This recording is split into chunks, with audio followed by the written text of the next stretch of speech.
The pen in my hand had run dry 3 weeks ago. Since then, I had been using the blunt end to scratch small marks into the soft drywall behind my headboard, one for each day I had been inside Maplewood Gardens memory care facility.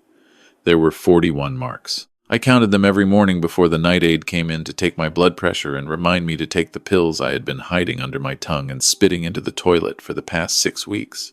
I want to ask you something before I go any further.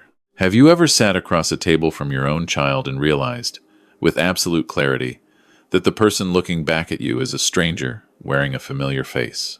That the boy you taught to ride a bike in the driveway of your first house, the one you stayed up with through 3 nights of fever when he was 7, the one you handed the keys to his first car and watched drive away grinning that boy no longer exists, and what replaced him would rather see you disappear than share what you built together? That is where my story begins. Not in this room with its pastel curtains and the faint smell of industrial cleaner. It begins 2 years earlier, in my own kitchen, on a Sunday morning, when everything I had spent 40 years building started to be quietly taken from me, one signature at a time. My name is not important. What is important is that I spent 4 decades building Hargrove Property Services from a single pickup truck and a borrowed lawnmower into one of the most profitable commercial landscaping and grounds management companies in the state of Georgia. At my peak, we held maintenance contracts with 11 hospital campuses, 4 university systems, and over 200 commercial properties across the Southeast.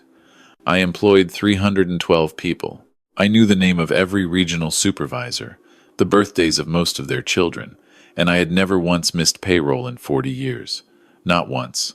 My wife passed when my son was 23. That was the hardest year of my life, and the only thing that kept me moving was the work and the boy. I threw myself back into the business with everything I had, and my son, he was already working with me by then. Learning the operations side, he stepped up in ways I hadn't expected. For a few years, it was just the 2 of us, and I was proud of him. Genuinely proud. I thought I had done something right. He brought her home 6 years ago. His wife, she was charming in that particular way that takes a little while to fully read, the kind of charm that feels like warmth until you notice it only switches on when something is needed. I told myself I was being an overprotective father. I told myself I wanted too much for him and that no woman would ever seem good enough. I gave her the benefit of every doubt I had. The first sign I missed was the paperwork. About 18 months before everything fell apart, my son started asking me to sign documents at odd times. Restructuring agreements, updated power of attorney forms, trust amendments. He always had an explanation that sounded reasonable. Tax efficiency, estate planning, protecting the company from liability. I signed most of them without reading carefully enough, because this was my son. Because I had been meaning to update my estate documents anyway, and because his wife had a way of being present during those conversations that made the room feel slightly pressurized, like a cabin on a plane, where you smile and nod because challenging anything feels like too much effort at altitude. The Sunday morning everything changed. I came downstairs early and found her at my kitchen table alone, going through a folder of documents she had no business touching. She closed it quickly and smiled and said she was just trying to help organize things. I said nothing. I made my coffee and watched her, and that evening I called my oldest friend, a man I had known since we were both 22 and working construction sites together, a man who had been my outside legal counsel for 30 years, and who understood my business better than anyone alive. I told him what I had seen.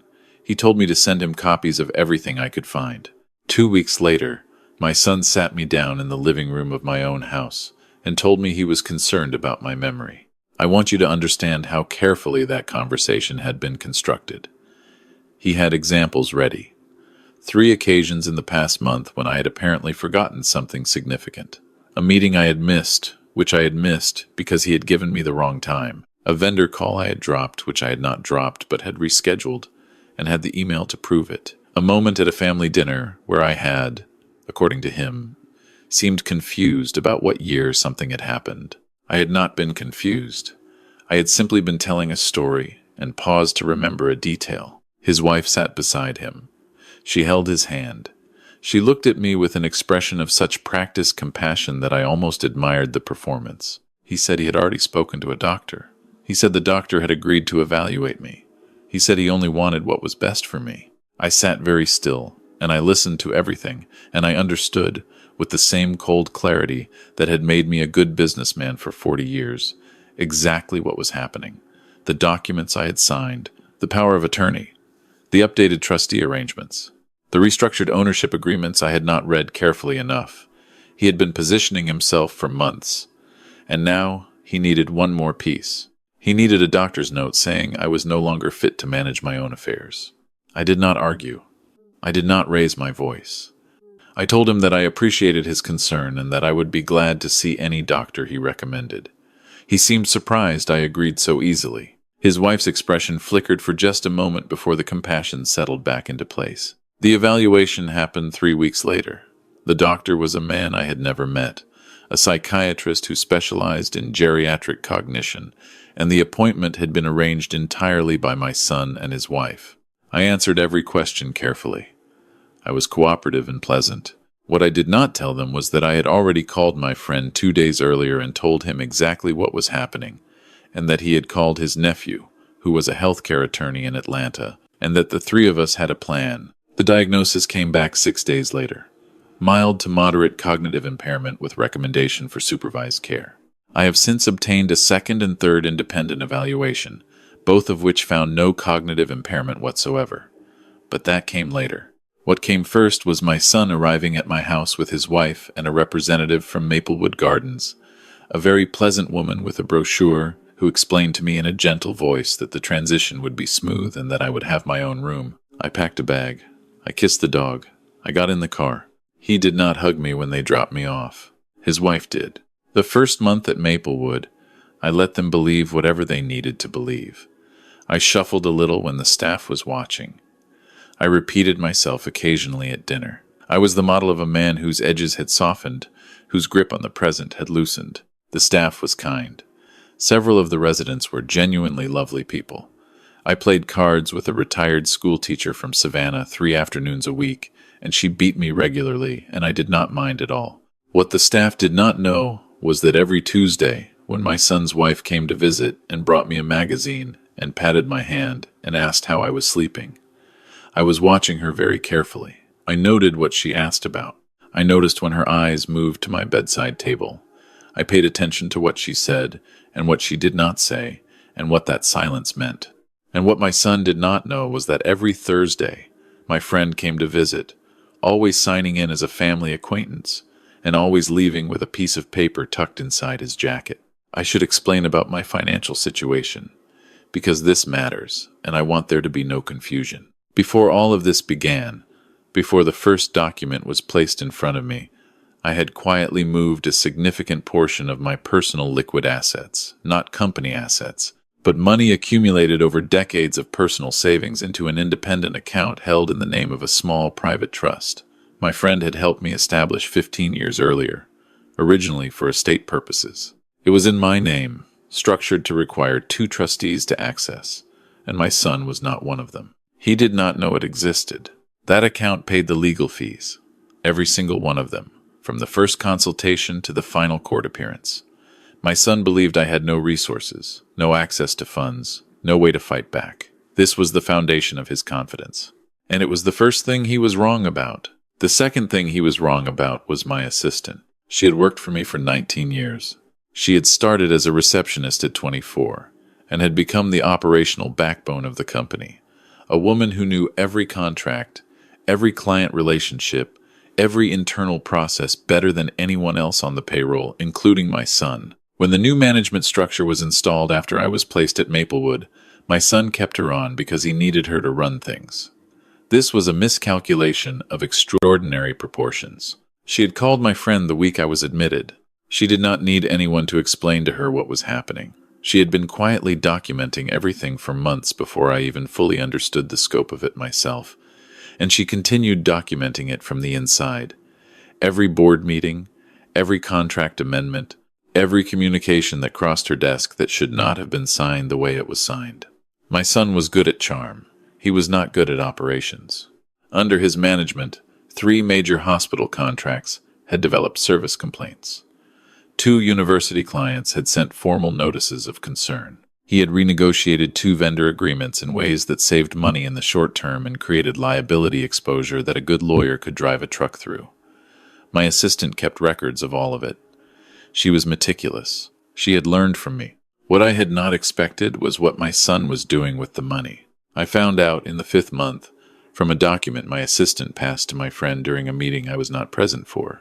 My son and his wife had begun the process of selling the hospital contracts, not the company, just the contracts, quietly, individually to a competitor. These contracts were the heart of the business, the most stable and highest margin work we had. Selling them would hollow out the company's value before anyone on the outside could see what was happening, and they would pocket the difference.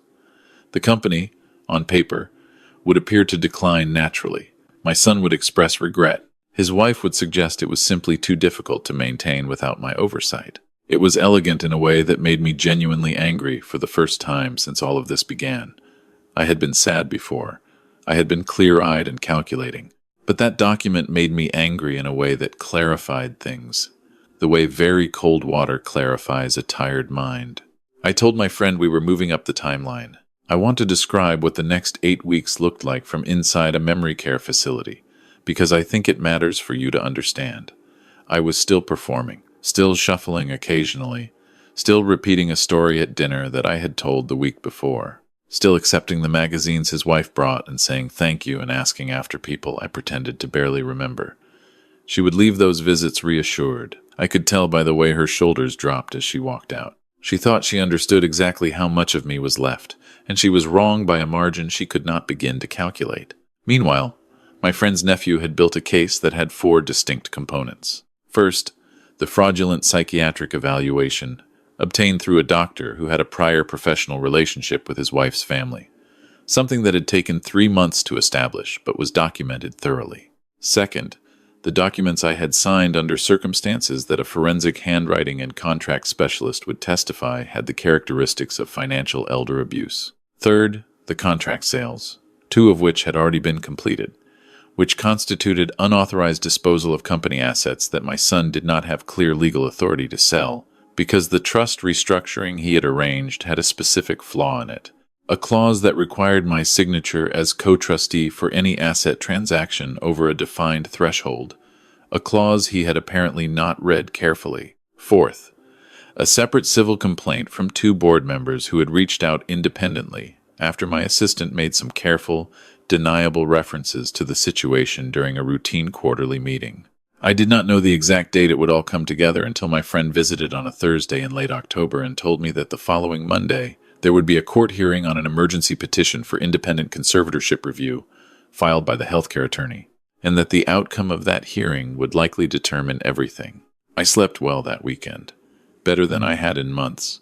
I lay in my room at Maplewood with the pastel curtains and the 47 marks on the wall, and I thought about my wife the way I often did late at night, and I talked to her the way I have talked to her since she left, quietly, in the direction of nothing in particular. I told her I thought things were about to be all right. I told her I was sorry I had not read those documents more carefully the first time. I told her the dog was staying with my friend's wife and was apparently thriving, which would have made her laugh. On Monday morning, my son arrived at the court expecting a routine hearing. He had his lawyer with him, the same expensive attorney he had retained 6 months earlier, the one he had hired because he believed all my assets were inaccessible and that he was operating from a position of complete financial advantage. He did not know about my private trust. He did not know about my assistant's records. He did not know about the 4 components of the case that had been built quietly over 11 months while he visited me on the 3rd Sunday of every month and talked slowly and asked how the food was. I was not in that courtroom. I was at Maplewood. But my friend's nephew was there, and he called my friend at noon. And my friend drove to Maplewood and sat across from me in the common room, where the retired schoolteacher was working a puzzle nearby, and he told me what had happened. The judge had reviewed the independent evaluations. Both of them, the 2nd and the 3rd, obtained through proper channels with no prior relationship to any interested party. The judge had reviewed the documentation of the original evaluating physician's connection to my son's wife's family. The judge had reviewed the contract sale records and the trust clause that made them, at minimum, legally contested. The judge had issued an immediate freeze on any further asset transactions and appointed an independent conservator to review the full situation while the legal process continued. My son's lawyer had asked for a continuance. It had been denied. I sat with that for a moment. The schoolteacher placed a puzzle piece and made a small sound of satisfaction. Outside the window, the October light was coming down through the trees at that particular angle it reaches in the south in autumn, golden and unhurried. I told my friend I was ready to go home. The full legal process took another 4 months. I want to be clear about this because the stories we tell sometimes compress time in ways that make things feel tidier than they are. There were depositions. There was a civil proceeding regarding the asset sales. There was a separate proceeding in which the original psychiatric diagnosis was formally contested and, ultimately, struck from my medical record. My son hired and then replaced his attorney twice. His wife hired her own attorney after it became clear that their interests had diverged significantly. I went home to my house 10 days after the initial hearing, once the independent conservator had reviewed my situation and recommended my immediate release from the facility.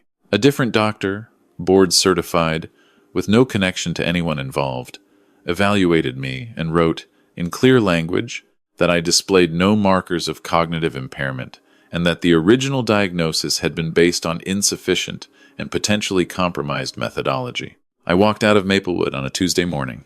My friend was waiting in the parking lot. The dog was in the back seat and put her front paws on my chest the moment I opened the car door, and I held her for a moment and did not say anything, and she smelled like someone else's house, and I did not care at all. My son called me that evening. I let it go to voicemail. He called twice more that week. I did not listen to the messages. My attorney advised against any direct communication during the ongoing proceedings, and I was glad for the professional reason to do what I would have done anyway. What happened in the 4 months of legal process is both complicated and, in its essentials, simple. My son had acted, my attorney argued, in a pattern consistent with financial elder abuse under Georgia statutes, facilitated by a fraudulently obtained medical evaluation and executed through documents that had been signed under conditions of undue influence. His wife had been the architect of the specific mechanism, the physician introduction, the care facility arrangement, the timeline of the document signings. Together they had, by the time everything was documented and presented, transferred or committed to transfer approximately $2.5 million in company contract value, plus redirected several $100,000 in personal assets through the amended trust structure. The civil settlement, which was reached before the matter went to full trial, required full restitution of all transferred value plus damages. My son was removed from any operational or ownership role in the company. His wife was the subject of a separate criminal referral that I will not fully describe because that proceeding is still ongoing as of the time I am telling you this story, and I have been advised to limit what I say about it publicly. I did not feel triumphant. I want to be honest about that. People sometimes expect that when justice comes, it arrives with the feeling of something that has been restored, that the world has clicked back into the shape it should have been all along. That is not what it felt like. What it felt like was quiet, an exhausted, complicated quiet. I had lost 11 months. I had lost the version of my son that I had believed in for most of his life. And the truth is that version may have been disappearing long before any of this began, and I had simply not been paying close enough attention. My assistant is now the Chief Operating Officer of Hargrove Property Services. She took the role 3 weeks after my return and has since renegotiated 2 of the service contracts that had deteriorated under my son's management and brought both clients back to full standing. We recovered one of the 2 sold hospital contracts. The other we lost permanently. And that is something I think about sometimes. The cost of those 11 months in terms of things that cannot be undone. I updated my estate documents in January. My friend's nephew did them. I read every page 3 times and asked questions about everything I did not immediately understand, and the process took 4 hours longer than anyone expected, and I did not apologize for that. I also installed a camera in my home office and keep my own copies of every significant business document in a location known only to me and one other person. The dog sleeps at the foot of my bed. She does not know anything that happened. She only knows that I was gone for a while and now I am back, and that is enough for her. I have tried, some nights, to learn something from that perspective. To be the kind of creature who does not carry the weight of what was done, who only knows present warmth and the fact of return. I am not quite there yet, but I am working on it. My son, I do not know exactly what my son's life looks like now. I know the broad facts from the legal proceedings. I know he and his wife are still together, which surprises people when I mention it, though I understand it in a way that is difficult to explain without sounding cynical. I know they are no longer in Georgia. I have not spoken to him. I do not know if I will. People ask me, when I tell pieces of this story, whether I could forgive him. It is always the question that comes. I notice it is rarely the question, could you have forgiven her? Always, could you forgive him? Because the particular cruelty of a child turning against a parent carries a weight that other betrayals do not. A specific gravity. I think about my wife. I think about how she would sit at the kitchen table with a cup of coffee and work through a hard thing by talking about it out loud, not expecting answers, just externalizing the problem until its shape became clearer. I try to do that. I sit at that same table now, with my own coffee, and I talk to the room about whether forgiveness is a door I could open. What I know is this. I spent 40 years building something. I did not build it for myself, not only for myself. I built it with the idea that it would outlast me, that it would carry something of how I had lived. It almost did not survive 11 months. It survived because someone I trusted for 19 years chose loyalty over self-interest. It survived because a friend I have known for 45 years drove to a memory care facility every single Thursday. It survived because I had, by some reasonable instinct decades earlier, structured a small trust in a way that left me one protected resource when everything else had been closed off. It did not survive because of anything dramatic. It survived because of sustained, patient, careful work by people who showed up. I think about that on the days when the quiet is heavy and the kitchen is too empty and the marks on the wall behind my headboard at Maplewood exist in a room I will never go back to. I try to hold on to what held. I try to build the days around that, around the people and the practices that did not fail. The dog has gotten up from her bed and is standing at the back door, looking at me over her shoulder with the patience and certainty that she is about to be let out. She is right. She is always right about this. I get up. I open the door.